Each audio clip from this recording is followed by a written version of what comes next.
बोलो संत रविदास जी महाराज की जय। आज सेंधवा में वो एक अद्भुत नज़ारा हुआ कि जब संत रविदास जी महाराज की चरण पादुकाएं सेंधवा शहर में भ्रमण के लिए ले गए और सेंधवा शहर के धर्मप्रिय जनता ने उसका जोरदार तरीके से स्वागत किया, आशीर्वाद प्राप्त किया।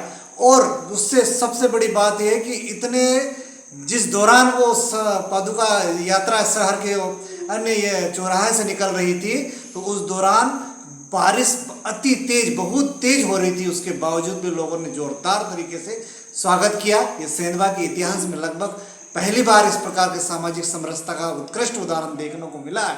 बहरहाल हम बात करते हैं महापुरुषों की। महापुरुषों में जिस प्रकार से संत रविदास जी महाराज की जयंती या उस मंदिर को निर्माण को लेकर मध्य प्रदेश सरकार अति संवेदनशील है और लगभग 100 करोड़ की लागत से जो सागर में मंदिर निर्माण होना है, उसी तारतम्य में अन्य महापुरुषों के मंदिर निर्माण, उनकी विचारों पर चलने के लिए सरकार समय समय पर व्यवस्थित और अच्छे कदम और सराहनीय कदम उठा रहे हैं। इस दौरान जब सेंधवा में मंचासीन जितने विशेष पदाधिकारी आए थे, उनमें से सोनकर साहब से उनसे मैंने व्यक्तिगत चर्चा की है कि सेंधवा में बाबा साहब भीमराव अंबेडकर की प्रतिमा का अभाव है, इसलिए उन्होंने मुझे आज आश्वासन दिया है कि बाबा साहब की प्रतिमा वो निश्चित रूप से बनाने के लिए कृत संकल्प है।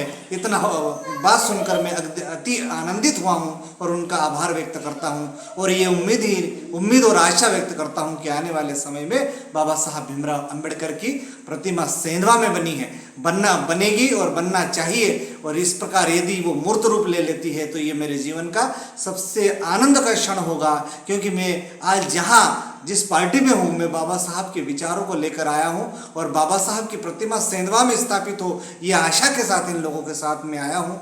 और यदि ये आशा पूर्ण रूप से सफल होती है तो मैं निश्चित ही आभार व्यक्त करूँगा, अन्यथा मैं इसके लिए चिंतन करूँगा। आप सभी को पुनः धन्यवाद, नमस्कार, जय हिंद, जय संत रविदास जी महाराज की।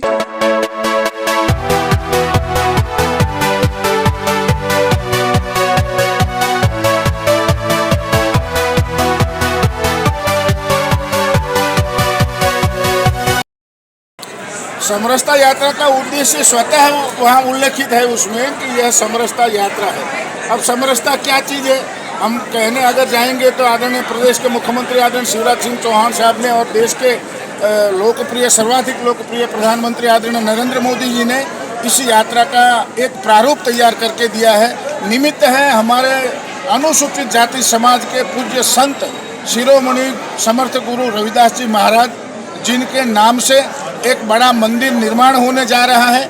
उसके लिए राज्य की सरकार ने 102 करोड़ रुपए की धनराशि आवंटित करके दी है। वहाँ सागर में बड़ा मंदिर, बड़ा स्मारक, एजुकेशन कैंपस के साथ में बहुत ही संस्कारिक केंद्र वहाँ एक बनने जा रहा है रविदास जी महाराज के नाम से।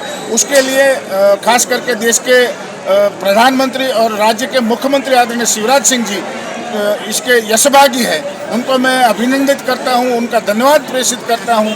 यह जो यात्रा है रविदास जी महाराज के मंदिर निर्माण हेतु निकली हुई है, समरसता का संदेश लेकर के निकली है। राज्य के 55,000 गाँवों में यह यात्रा जाने वाली है, उप यात्रा ये जाने वाली है। हर गांव की पवित्र मिट्टी वहां से लेकर के यात्रा आएगी। हर नदी जो यहाँ हमारे मध्य प्रदेश की है, 300-350 से उपरांत पवित्र नदियों का जल कुंभ कलश यात्रा से लेकर के ले जाया जाएगा। 12 तारीख को सागर में देश के यशस्वी प्रधानमंत्री आदरणीय मोदी साहब इसका भूमि पूजन करने जा रहे हैं। इस हेतु यह समरसता यात्रा निकाली जा रही है। बड़वानी में कैसा रहा अनुभव यात्रा? देखिए, बड़वानी में तो आप सबने देखा है, इतनी भारी बारिश में हमारी माताएं बहनें, जिनका श्रद्धा का केंद्र, आस्था का केंद्र हमारे समर्थ गुरु रविदास जी महाराज है, माथे पर कलश लेकर के भारी बारिश में हमारी माताएं बहनें बड़ी संख्या में निकली थी यात्रा में। यही स्वतः हमको प्रेरित करता है कि उनकी हमारा ये बड़वानी का जो हमारा अनुभव है बहुत ही बढ़िया, अच्छा रहा। बड़वानी ने बल्कि पूरे मध्य प्रदेश में 5 भाग में यात्रा निकल रही है। प्रत्येक यात्रा से बहुत ही अच्छे संदेश आ रहे हैं। सभी यात्राएं पूर्ण रूप से सफलता हो रही है। रविदास का मन भक्तों चिंतित था ये सोच के वो भोला भगवन दर्शन को। ये मोती धागा का संबंध, चंदन और पानी का संबंध, ये क्या दर्शाता है? यही बात है कि समरसता दर्शाता है कि मैं और आप, हम सब एक मिलकर समरस समाज का निर्माण करें और अंततोगत्वा भारत जो है वो परम वैभव के शिखर पर तभी पहुंचेगा जब समाज की अंतिम पंक्ति में बैठा हुआ व्यक्ति यहाँ आकर के उसकी अगुवाई करेगा।